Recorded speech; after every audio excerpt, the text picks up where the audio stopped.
Hola Carlos, bienvenido al curso de Introducción al Mantenimiento de Activos Físicos. Gracias, Giacomo. Gracias a la universidad por esta invitación, participar aquí en esta pequeña charla.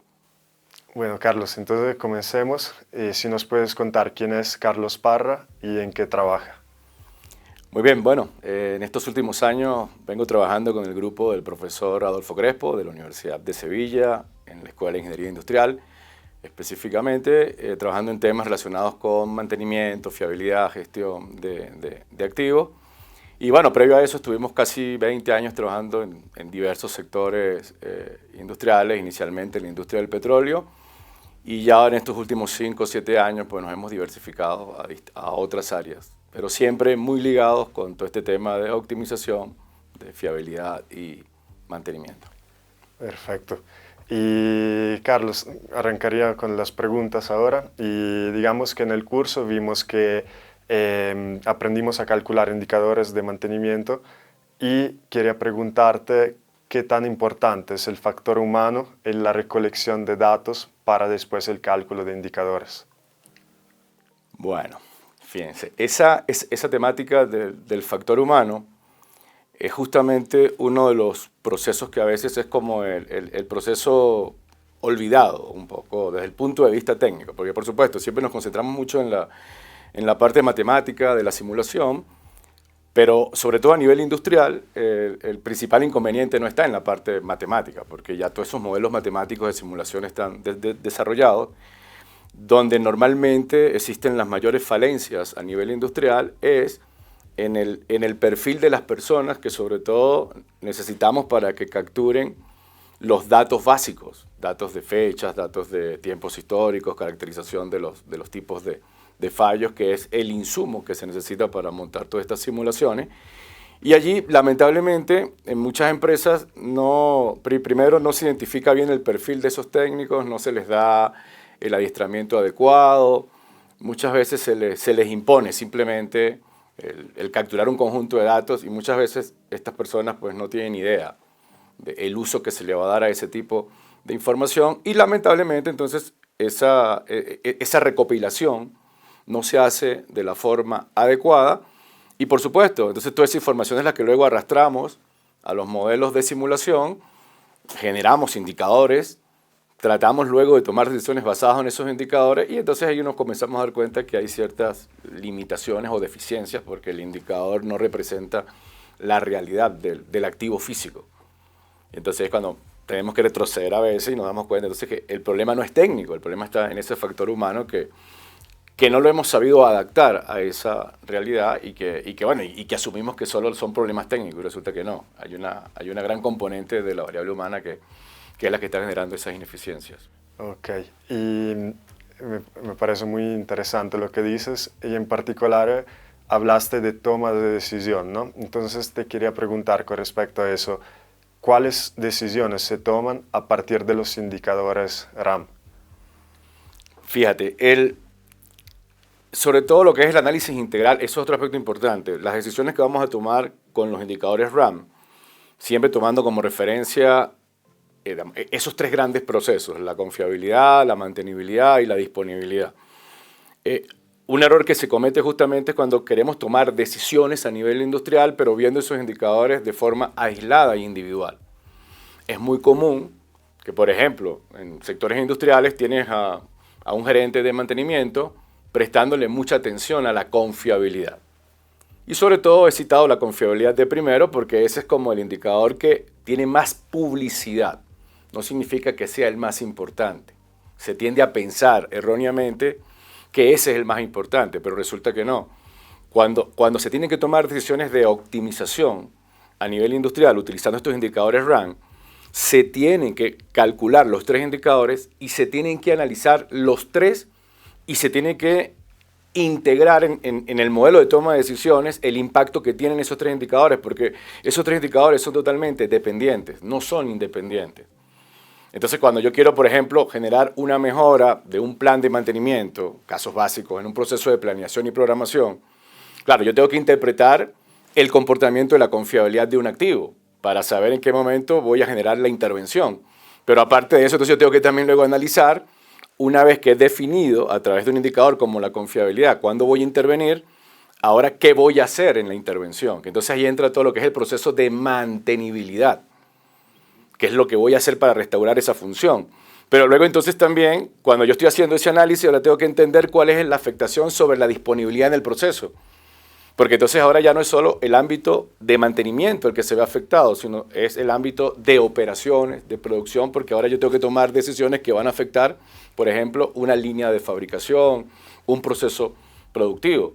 Entonces, lo que yo puedo estar haciendo desde el punto de vista de una muy buena toma de decisión en términos de confiabilidad y mantenibilidad, ahora yo tengo que ver cómo me va a afectar en aspectos de disponibilidad. Entonces, esa visión integrada de las tomas de decisiones que se tienen que tomar con esos indicadores es lo que a veces también genera ciertas ineficiencias, porque por comodidad, dependiendo de la posición donde estemos, pues a alguien le gusta tomar decisiones solo basadas en confiabilidad, a otro le interesa solo tomar decisiones basadas en mantenibilidad, y tienes de repente a un tercer interlocutor viendo solo la disponibilidad, pero tiene que haber alguien que integre ese proceso. Y hoy en día, bueno, ese perfil también de los llamados ingenieros de confiabilidad son los que deberían entrar en, en este proceso para convertirse en integradores de ese proceso de toma de decisiones. Entonces, que ya las decisiones sean optimizables de forma integral y no de forma aislada. Ok, y te quería preguntar, Carlos, con respecto a eso, a ese aspecto de la integración. ¿Será que en el curso vimos cómo convertir indicadores técnicos, en particular estos indicadores básicos RAM, en un indicador económico que es el costo de indisponibilidad por fallo? ¿Cuál es el rol y la importancia de convertir indicadores técnicos en indicadores económicos para justamente el apoyo a la toma de decisión? Muy bien. Bueno, ese también es otro aspecto que presenta ciertas deficiencias a nivel industrial. Una vez que se consolidan los procesos técnicos, tomando como referencia, bueno, siempre esos tres indicadores que hemos discutido hasta ahora, en muchas organizaciones lamentablemente no se logran traducir en modelos de decisiones económicas. Y entonces allí comienza a haber muchas veces ese divorcio ahora entre las áreas de ingeniería de mantenimiento o ingeniería de confiabilidad con ya el área de toma de decisiones a nivel de optimización económica.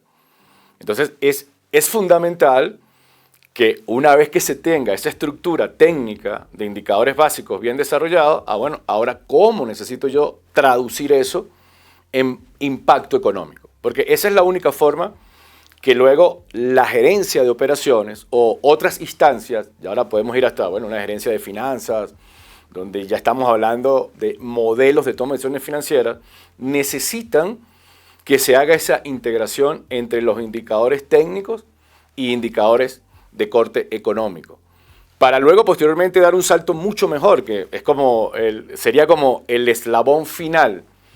Ya poder relacionar ahora no solo esto con indicadores de costos, sino por ejemplo, lo pudiésemos llevar hasta indicadores de corte financiero, que ya son indicadores que no le competen directamente al área de mantenimiento, pero yo sí puedo sacar la correlación entre, por ejemplo, el impacto de esa confiabilidad, esa mantenibilidad y esa disponibilidad en indicadores como el EBITDA, el ROCE, el EVA, que ya son decisiones de corte estratégico para el dueño del activo. Pero si yo no logro generar esa interconexión entre un indicador de costos, que ese indicador de costos es como el punto intermedio, es el que se va a integrar con la parte técnica, pero que es el que luego va a subir hacia arriba en el modelo de toma de decisiones financieras, entonces voy a tener como unas especies de puentes rotos entre las distintas áreas. Y lamentablemente entonces no le voy a poder sacar el máximo provecho a esos indicadores en los distintos estratos o niveles de la organización en los que se pueden aprovechar tanto estos indicadores técnicos, económicos y financieros. Ok, muchas gracias, Carlos. Creo que entendimos muy bien el rol de los indicadores económicos en todo eso. Y una última pregunta. En el curso vimos cómo calcular indicadores técnicos basados en promedios aritméticos. Y además vimos que hay métodos estadísticos de la ingeniería de confiabilidad que también se pueden aplicar. Entonces, lo que te quería preguntar con respecto a eso, ¿cuándo una empresa tiene que pasar desde un cálculo de indicadores técnicos basados en promedios aritméticos a cálculos más avanzados basados en métodos estadísticos de la ingeniería de confiabilidad. Muy bien. Bueno, fíjate, esa pregunta tiene varias aristas porque no hay una respuesta única. Porque primero lo que tenemos que entender es lo que se conoce hoy en día como la cadena de valor del indicador. Y la cadena de valor del indicador, bueno, parte desde la ingeniería conceptual. Lo ideal sería que toda esta estructura de indicadores RAM esté preconcebida en la ingeniería conceptual, es decir, antes de iniciarse el proyecto, antes de iniciarse la construcción, así como, bueno, hay toda una ingeniería preliminar básica de proyecto. Bueno, en el área de mantenimiento alguien tiene que preguntarse, bueno, pero ¿cómo vamos a montar la estructura básica de indicadores? Por ejemplo, de esa planta nueva, de esa refinería, de esa línea de fabricación nueva. Entonces, cuando se generan esas discusiones, en esa línea base, bueno, aparecen indicadores básicos. Estos tres indicadores que hemos discutido hasta ahora, como la confiabilidad, la mantenibilidad y la disponibilidad, pues tienen distintos niveles de exigencia matemática. Ahora, tenemos que comenzar con la parte básica. Lo ideal es que en esa parte básica tú puedas tener una estructura mínima donde puedas calcular indicadores tan sencillos como, bueno, el mean time to failure, el mean time to repair, la frecuencia de fallos, que matemáticamente son modelos bastante fáciles de diseñar, pero tienes que generar toda esa estructura. Y si esa estructura no la generas desde la ingeniería conceptual, entonces muchas veces arrancas plantas, comienzas a generar tus procesos productivos, pero el área de mantenimiento está acéfalo de indicadores técnicos. Y muchas veces es 3 o 4 años después cuando te comienzas a dar cuenta que esos indicadores debieron haberse calculado desde el inicio y no los tenemos. Entonces, bueno, normalmente es como que pierdes los 3 o primeros 4 años y después es que entras en razón y comienzas a diseñar toda una estructura para capturar esos indicadores. O arrancas con indicadores que no son los indicadores mínimos recomendados para evaluar el desempeño técnico de los procesos de mantenimiento. Ahora, una vez que logras consolidar en la línea base esos indicadores sencillos, por supuesto, ahora de allí hay todo un potencial para mejorar la estructura matemática de ese indicador, porque entonces luego lo que tenemos que simplemente, en vez de calcular un promedio aritmético, bueno, yo puedo avanzar un poquito más arriba, pero yo puedo aprovechar ahora herramientas probabilísticas que me mejoran la incertidumbre de ese indicador. Entonces al final lo que voy es a cerrar la brecha en términos de mejores decisiones con un menor nivel de incertidumbre. Y bueno, y esa parte matemática hoy en día, el límite, yo siempre trato de comentar, el límite es el cielo, porque ya no es simplemente modelos matemáticos avanzados, sino ya nos podemos meter con técnicas de simulación. Y bueno, y hoy en día podemos incluir hasta todas estas herramientas que están apareciendo en el mundo de la industria 4.0. Pero la misma discusión que siempre se ha generado, si tú no tienes esa línea básica de indicadores bien estructurados, no vas a poder aprovechar o vas a terminar utilizando muchas de las herramientas matemáticas que tenemos hoy en día. Entonces, todo lo que hacemos bien hecho en la línea base de cualquier proceso industrial, normalmente eso se va a convertir en un beneficio posterior y te va a permitir entonces generar ahora sí un proceso de optimización integral. Pero si tú no logras consolidar esos indicadores básicos en tu estructura básica o en tu proceso básico de tus plantas, así tengas las herramientas que matemáticamente son muy robustas para mejorar esos indicadores, no los vas a poder aprovechar porque esas herramientas matemáticas se terminan alimentando de la información sobre los indicadores básicos. Y lo otro que es muy importante, hay que también tener en cuenta el uso y quién le va a dar uso a los distintos indicadores. En un proceso industrial, por ejemplo, tú no puedes llegarle a un mecánico que está en la primera línea de batalla resolviendo los problemas de un sistema de bombeo en un yacimiento petrolero, y si tú no puedes llegarle a este técnico a complicarlo con modelos matemáticos de simulación de confiabilidad. No, esa no es su función. Pero ese técnico lo que sí es importante es que él conozca, por ejemplo, qué es un mean time to failure, que es un mean time to repair. ¿Pero por qué? Porque esa es la persona que te va a ayudar a capturar los indicadores básicos. Ahora ya después a nivel intermedio puedes tener un planificador, un programador, un ingeniero de mantenimiento, donde él sí puede ahora tomar parte de esa información y mejorar estadísticamente ese indicador. Y luego, bueno, puedes irte a un grupo de ingeniería de confiabilidad que ahora puede tomar esos indicadores y los puede meter en modelos de simulación matemática mucho más avanzada, pero teniendo en cuenta también el sentido común. Esto lo vamos a hacer para equipos y procesos muy críticos. Porque tampoco es que todas estas herramientas matemáticas a veces, si no sabemos cómo utilizarlas, entonces puede ser que nos cuesten mucho más que simplemente el utilizar un indicador básico. Entonces hay que también, sobre todo en esos niveles superiores, cuando ya queremos utilizar muchos modelos matemáticos de alto nivel de impacto, ahí hay que tener también cuidado, sobre todo con el nivel de riesgo asociado. En la medida que el nivel de riesgo del proceso productivo sea muy alto, ahí vale la pena complicarse en términos matemáticos.